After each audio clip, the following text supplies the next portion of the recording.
First அவங்க பார்த்தோன்னா நமக்கு சேரீ கட்ட போல ஆசையாக வரும். வீட்லேயே நம்ம வந்து கண்ணாடியில் பார்த்து நம்ம வீட்டுக்குள்ளே செய்கிறது ஒன்று.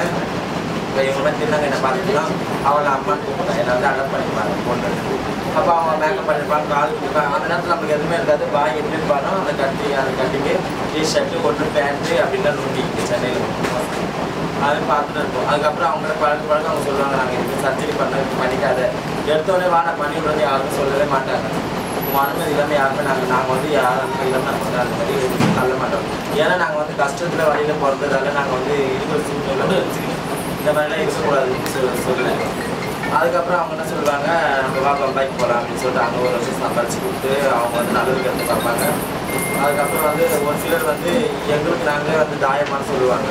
எங்களுக்கு நாங்களே வந்து அந்த நைட் 12 மணிக்கு மாற்ற காலி பிள்ளைகள் போட்டு அதுக்கப்புறம் முடியை எடுத்து வாயில் வச்சுட்டு டைம்லாம் கட்டி ஒரு கத்தி எடுத்துட்டு எங்களுக்கு நாங்களே அப்படி தாயம் ஆப்ரேஷன் பண்ணிட்டோம். ஏன்னா டாக்டர்கிட்டே போவோம்.